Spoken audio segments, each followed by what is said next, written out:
Hi, my name's Dan Hawes from Graduate Recruitment Bureau, and welcome back to Student Diaries. In episode 3, we'll be finding out a little bit more about our Sussex University students' lives, so I do hope you learned something useful. Thank you.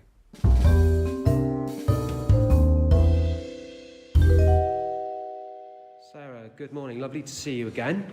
Hello. How have you been in the last 4 weeks? Good, thank you. How have you been? Good, very well, thank you. What have you been up to? I guess what I spent most of my time doing is just getting ready for the holidays. So all of the assignments coming up in our first half of term, it just being a sort of introduction to uni, all of our assignments were bunched up into the last 2 weeks. So it was sort of cracking out essays and lab reports as quickly as possible and as to a good a standard as possible as well. Right. And getting ready for working in the holidays to try and get a little bit of money into my bank account before starting next term. Right. Sorting out things for fundraising with Mount Kilimanjaro, Christmas parties along the way, just sort of everything non-stop, day and night. So sleep's gone out the window, but the holidays are there to recuperate. Good, sounds like you need one. Good, so if we take your assignments, have you got them all done and dusted? Yeah, all done and dusted. I managed to hand them in all between a week and 3 days before the deadline. So Right. it Wow. gave me time to read through them, check the Turnitin score. So we have a plagiarism sort of scheme to make sure we're not copying other people's work. So it meant I could go through, look at where my sentence structure mimicked other papers a little bit too much, change it, adapt it, and then resubmit it. So it was all plenty of time, nice and chill, all my references done. And it means I had time to go over the content rather than just focus on the very narrow spectrum of the syllabus covered in the assignment, and instead look at the whole area of knowledge and then integrate that into it. So it was more, I feel like it's just a little more holistic to do it that way rather than be like, I have to answer this question, I'll just look at that bit. So Good, very organised. Yeah. 1 to 3 days beforehand, that sounds good. And then your fundraising, so for Kilimanjaro, how's that going? Good. I've got a couple of Christmas parties booked at home. So before I came to uni, I worked in the kitchen. Okay. So I'm doing some private catering for that. So that's £200 or so, nice and quickly done in a day. And the big team of us met up last week to discuss our various ideas. So we've got like a jailbreak planned. So we're going to all start at the uni and try and get as far away as possible for free. See if we can cross the sea, maybe get to France. Wow. Just blagging it for charity, which should be good fun. Yeah. Sexy car wash in summer if we haven't quite reached our mark by then. Trying to get a calendar done as well for New Year, so we'll all dress up, do funny pictures related to the charity, so like all based around water and education and hand hygiene and things like that. And what's your financial target?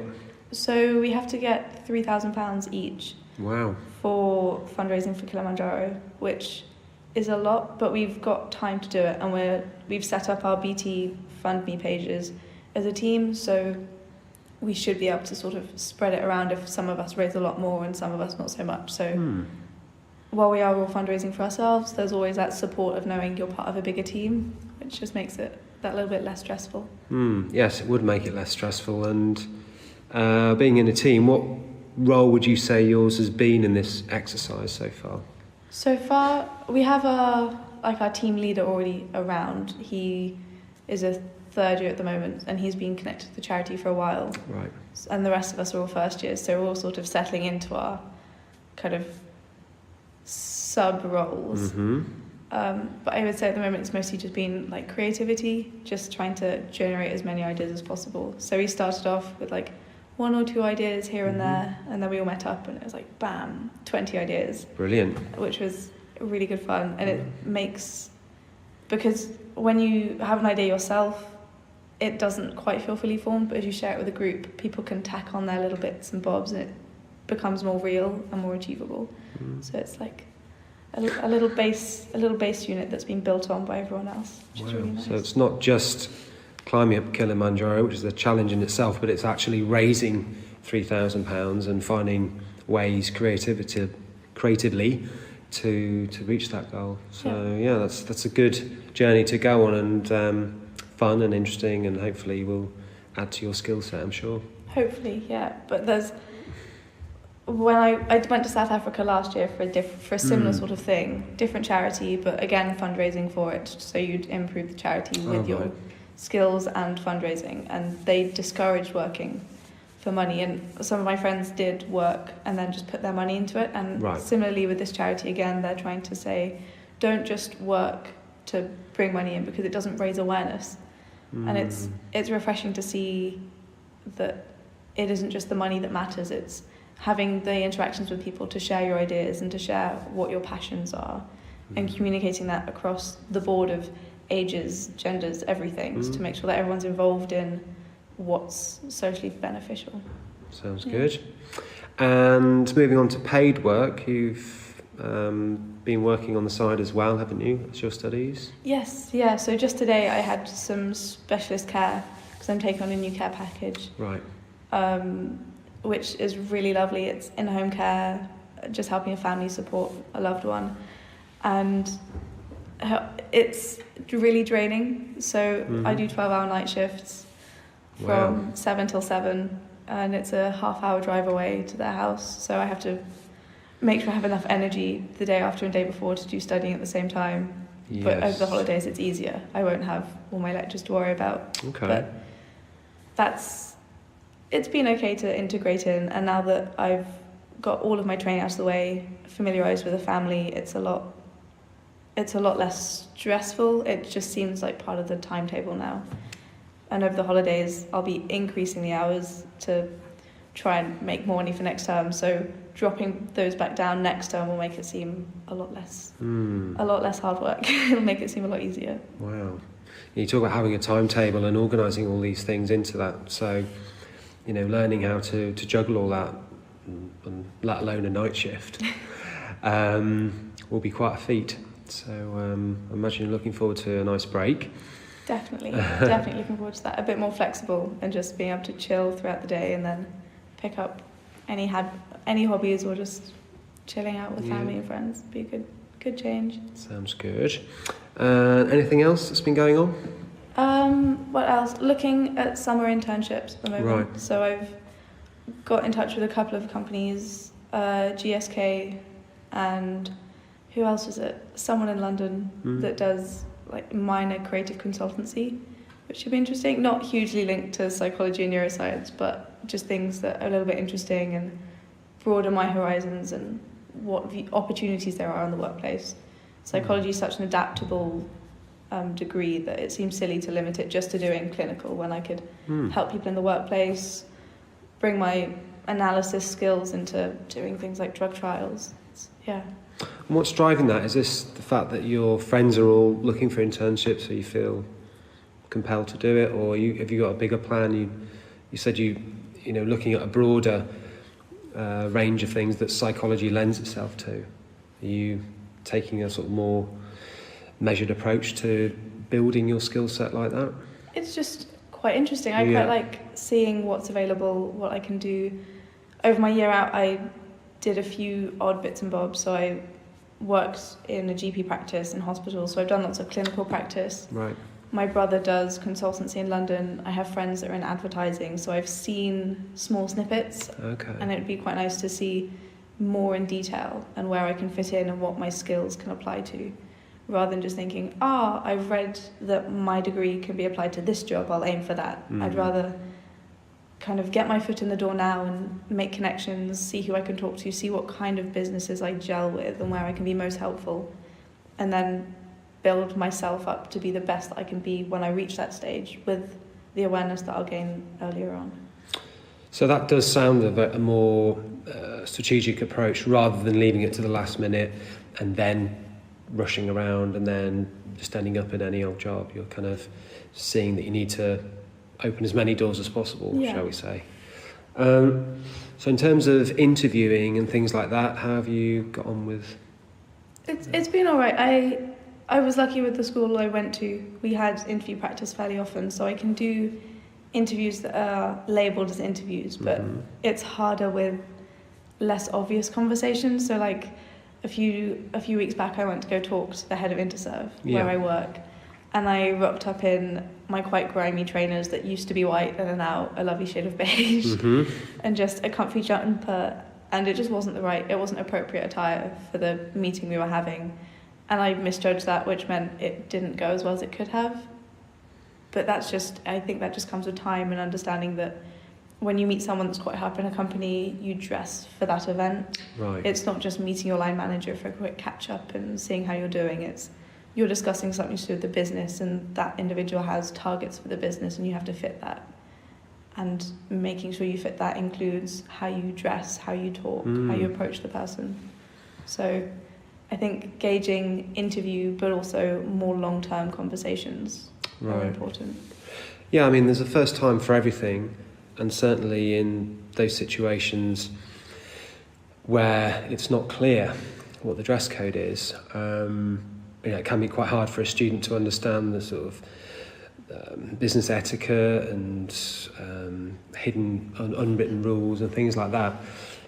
So I guess you've now got that experience to help you in the future, so you can dress differently, so you give a good first impression, and I guess it helps the person opposite realise that they need to take you seriously, and that's great that you've had that lesson, I suppose. So that's been really useful. You've got a lot done again in the last 4 weeks, so I think you deserve a break. Definitely. And very much look forward to catching up with you again next month. Definitely. Merry Christmas and see you next year. Gee, thank you, Sarah. Yeah, I'm good, thank you. How are you? Excellent, I'm fine, thank you. Lovely to see you again. So I have had 2 placement interviews, one at Great Ormond Street and one in Hailsham for the Sussex Partnership NHS Foundation Trust. And I've been invited to an interview for adolescent inpatient next month. So on the placement front, it is very busy and stressful. Yeah. I've also been trying to finish assignments and then also starting to think about revision for the exams in January. So placements, revision and exams and projects. Yeah. And Christmas. And Christmas. Yes. So it seems relentless, and you're here, you're balancing all of this. I mean, you're learning lots of new skills surely by juggling all these various things and getting things over the line. Yes. So definitely I had a scenario in my interview yesterday, and the question was, how would you balance several assignments that got similar deadlines? Yeah. So I think definitely having a degree or the experience of doing a degree definitely helps with that. Right. But then trying to put into words how you manage your time is then another story, because I don't know, I think we just do it. Yeah, we do a lot of things that only when you pause and reflect you can realise that that's actually a skill that you're learning or developing as you go along. Apart from that, in the last 4 weeks, anything else that you've learnt that's new or you developed a little bit further? In terms of personal things, I have been doing more of tutoring. Okay. So I now officially can say I've got my own business for tutoring. Right, congratulations. So that is exciting. And I've now got lots of pupils. So also then balancing them in the sense that they're younger, so they haven't developed time management skills and kind of turning up promptly and doing things like that. Or they're very, very inquisitive, and it's lovely to see. Okay, you haven't mentioned this before, an entrepreneurial streak we're seeing here at all. How did all this come about? I started it after GCSEs. Okay. And I just kept doing it, and now I am happy to say it's a job, because I used to think it wasn't a proper job because it's sort of self-employed, and would you consider babysitting to be a job? But since doing my first year, I've decided that actually you don't have to fit into a box. You don't have to do the traditional bar waiting or working in a shop or doing something. You can literally, if I like working with children, I like teaching maths, so I've decided that I'm happy to call that a job. Sounds good. So how do you recruit new pupils? So I have word of mouth. Mm-hmm. So particularly with GCSEs and confidence, I have a website, and also originally there was a online website which is kind of like a Facebook but for pupils and teachers. Yeah. And that was kind of where I got my first pupils, and it just kind of expanded. How do you think an employer would view that experience? Well, when I mentioned it yesterday in my interview, they were very impressed. And, you know, because I've done it since I was 16 or 15, I hadn't really considered it to be a skill because, you know, it's just something that's part of me, part of my life. But I think actually thinking about it, it means I've been managing money, I've been managing time, managing other people. I've realised that I have to do so much research because, honestly, the primary school syllabus, I don't think I could go through primary school again because it is so hard. Do you know how many different types of nouns there are? I have learnt so much. And then teaching my little 8 and 9-year-olds, and it's things that I just didn't learn at school. Right. Because the syllabus is continuously changing. So much. And then with the new GCSEs, and then the new A-levels, and then also how the exams are now focusing more on exam technique, or actually, like, maths is now completely wordy. So instead of having 3x plus 2x equals something, you're now, John went to the pub, John went to the supermarket and bought 3 apples. He then got on a train at 12:45 and got off 50 minutes later. What was the time? So it's so wordy, and for children whose maths, they can't automatically see that words and maths relate. So it is so kind of loads of different skills you have to kind of find to teach people and then to help them understand. So that sounds a very different approach when you were at school, and certainly when I was at school. Yes. And then, you know, these boys and girls are going to be graduates of the future down the line, some of them maybe. Yeah. So that's interesting. You're involved in that area as well, helping this next generation of students and graduates hopefully into the workplace. I mean, what else do you think from your experience these youngsters could benefit from?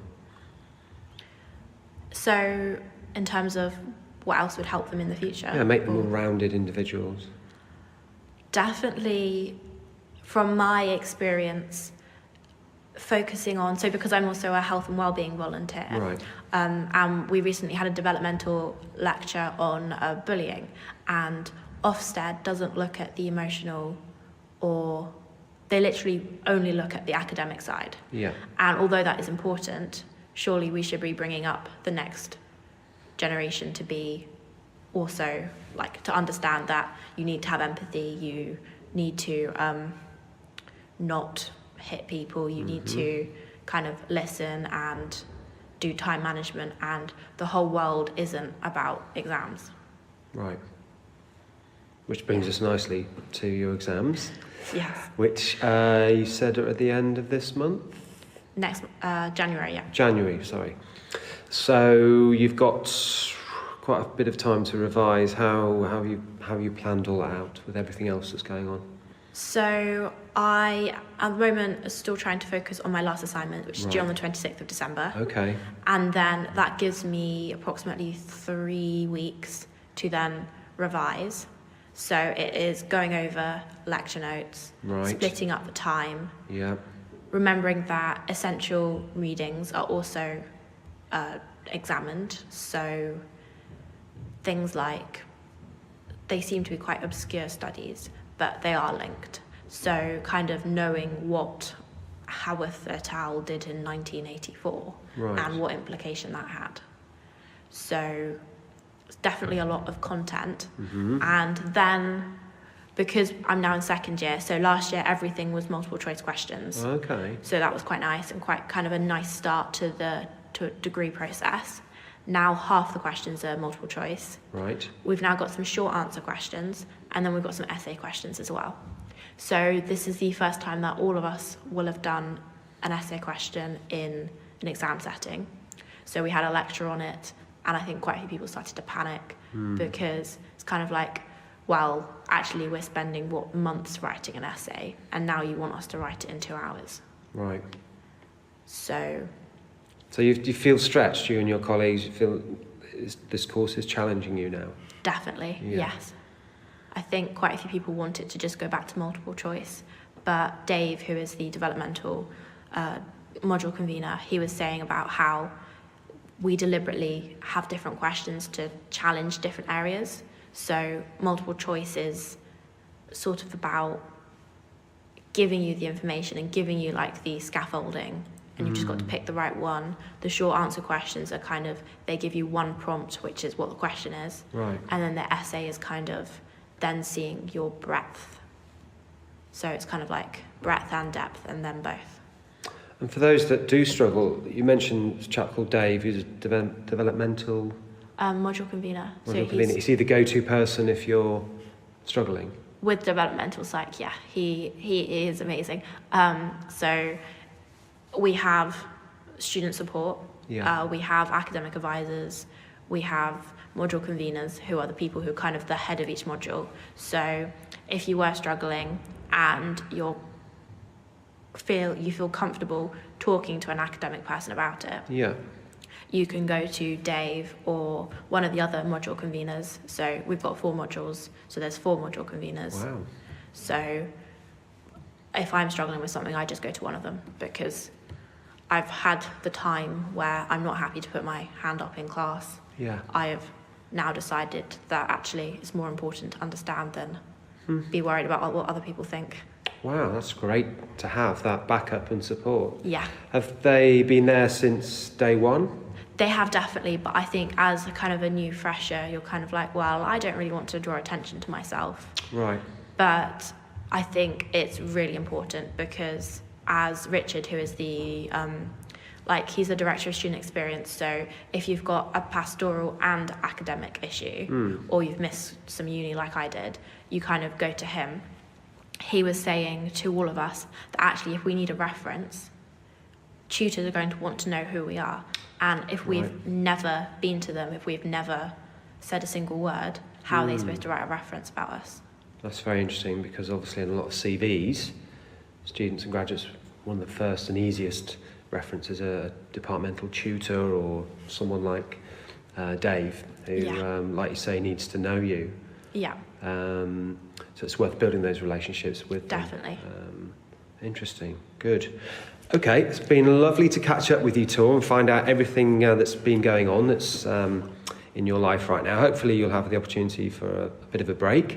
Yes. Yep. And Christmas. Absolutely. So have a lovely Christmas and see you in the new year. Thank you. Thank you. Hello, good morning. How are you? Morning. Well, thank you. Yourself? Good, I'm fine, thank you. Lovely to see you again. We're very keen to find out what you've been up to in the last 4 weeks. Yes, I've been very busy as usual. Yeah. Lots of things in the run up to Christmas. The usual essays and dissertation hand-ins, but I've had some nice things to do as well. So I've had an event that we ran for our badminton team. Right. Which was really nice. So as I'm the president, I sort of ran point on it, which was a lot harder work than I anticipated. I've never really ran an event before, but it was a tournament for the team with 35 people. Wow. So it took a little bit of organising, getting the prizes and making sure it ran smoothly.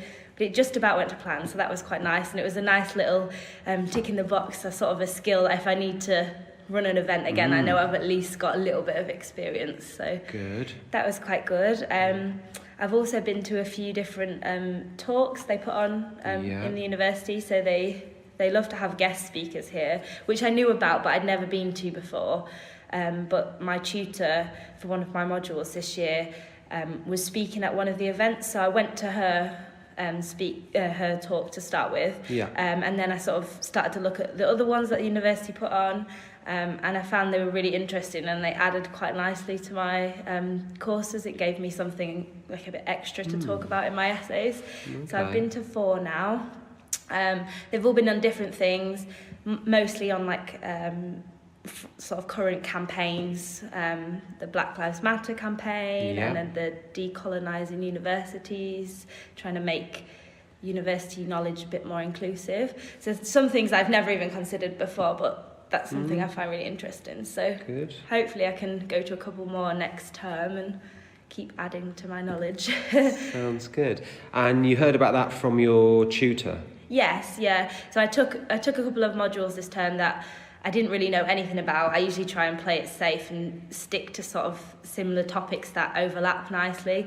But I took a completely random topic this term because I thought, why not? It's my last term. And I think I had a little bit of a light bulb moment, which was really nice. I think you have this sort of, everyone goes to university and they think they're going to come out with this like whole field of knowledge, and I didn't really feel that. I thought like I'd learned a lot, but I was sort of just coasting through and just adding to the foundation of knowledge I had. But I kind of feel like I've got this new like fresh wind of knowledge and experience that I didn't think I'd ever sort of be interested in. So that's been really nice. That's good.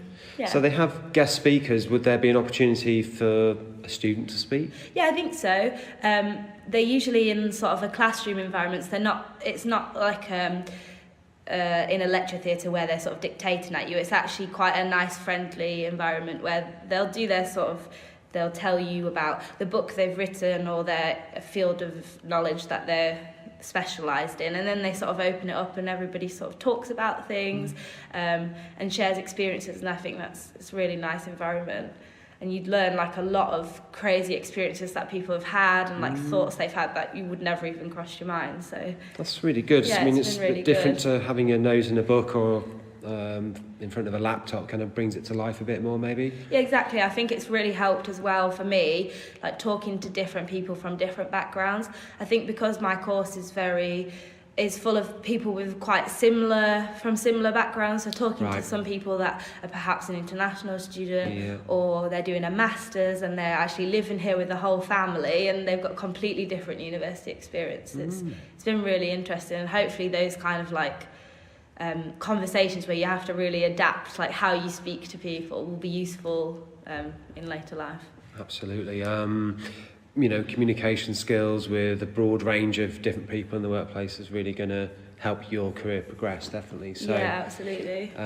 Thanks to your tutor, you've now discovered that new avenue. Yeah, definitely. And that's interesting, the sort of your relationship with your tutors or developmental managers and things like that over the time you've been at university. What else have they done to help you make the most of your time here and steer you through your course? I think you definitely have good relationships with some, and then others sort of just brush past you and they don't affect you. But I think I've been really lucky especially this term. I've had tutors that actually really care. So for instance, you can go to the office hours and talk about your essays, but they'll also like help you with anything else that you need to know. So I finally, after all my millions of grad jobs I applied to, I've got a couple of interviews. Oh, okay. So I was actually talking to one of my tutors about it because it's sort of her field of knowledge from that kind of background, and she'd wrote research papers in that area. Wow, that's and she useful. was really pleased, and she was sort of giving me a few pointers. So it's really nice that you can have that kind of relationship with them. I'm sure all tutors are like that, but just some are a little bit more enthusiastic than others. So it's been really positive. Yeah, I mean, they're really helpful, and particularly if someone's in the field that you want to go into, they can tell you so much more and give you, a head start. And I remember last time we spoke, you were conscious of not missing deadlines for these jobs. So you've got a job offer and... Not an offer, but I feel like I've finally got one stage past the competency test, which is really nice. So yeah, exactly. I was juggling my time and I was kind of feeling a little deflated because I'd put in so much time into all these applications and not necessarily getting the results I wanted. So since we last spoke, I've had 2 different... interviews, so one's for an assessment centre and one's for an interview. Okay. I actually had 3, but the third one was quite far away, and it wasn't feasible to get there, which I was really disappointed for because it was sort of the one I really wanted. it was quite far away, and it was like on a Tuesday at 9 a.m. and there was no physical way of getting there other than sort of taking the train before and having to stay over, and it would have been quite expensive. Which they wouldn't have covered. No, and they didn't cover, which I found quite, I don't know, especially if they want an inclusive sort of group of people, they're sort of cutting out half of their... I imagine a lot of students would be in the same situation as me, that they either couldn't afford it or they couldn't physically get there on the train lines and so on. So that was a little disappointed, but I was glad that wasn't my only offer, because I think I would have been really, really disappointed in that case. I understand if it's sort of London, which is quite central, but this was like really far from Brighton. Sure. So yeah, that was a little bit... That's a shame. I mean, this happens a lot. Some companies pay expenses, others don't. I mean, what in this situation, what would your advice be to that employer? I think at least, especially because it was in Wales, so it was far from here and far from a lot of places, I would at least hope they could cover part of the expenses, or if that's like not feasible, then perhaps they could do it later in the day, because at 9 a.m. from Brighton or even from London, you'd struggle to get there at that time in the morning. So maybe they could be a little bit more accommodating, which I did question them, sort of said, oh please, would you be able to make it a little bit later, or explain the circumstance, and it was sort of a straight no. So you'd hope they'd be a little bit more accommodating, flexible. Yeah, it's a tricky one. It seems a shame just to sort of financial or very sort of logistical things got in the way of what was your first choice. Exactly, especially because I'd spent so long. I imagine a lot of people be in the same position. They spent such a long time applying and they were really enthusiastic for it, and then it was just such a silly reason why you can't even go to the interview. Recruitment in general can be very inefficient.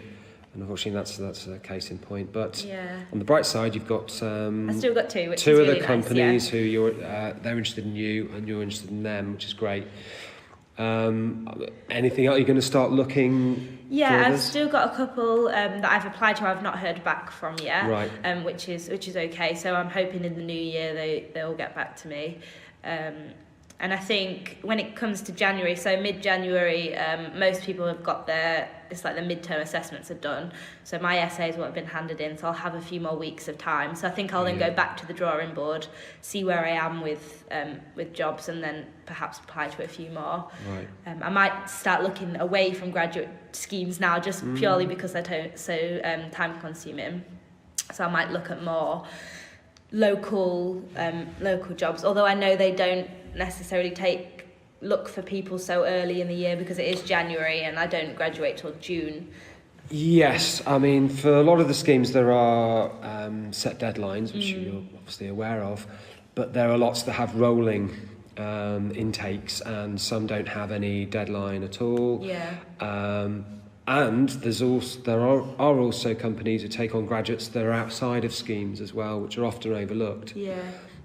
So you've done the right thing, you've gone for those jobs, but so will thousands of other graduates. So it's always good to look at those jobs that are under the radar as part of your plan. Yeah, I think as well, I've not particularly focused on location in terms of graduate schemes. I've just sort of applied broadly, but obviously, like, I'd love to stay in Brighton because home is so far away. It's not really like I could commute. Sheffield is a good 5 hours in the train, so ideally if I can find a job that allows me to stay here, then that would be nice. So I think I'm going to switch my attention more across the location now, and see if there's something that catches my interest here. Sure. I mean, nice. Obviously the cost of living's a lot here, but there's a lot of pluses for being down here. And I find like here's home now, so if I can stay, then that would be really nice. Cool, good. Yeah. So balancing a lot of things by the sounds of it, and looking forward to a nice break, I'm sure. Yes, absolutely. I'm going home on Friday, so very Lovely. Excited. All right, have a lovely time with your family and friends, and see you next month. Yes. Thanks, Ella. Thanks. Well, I hope you found that interesting to see how our students' journeys are unfolding at university. Tune in next month and find out even more. Thank you.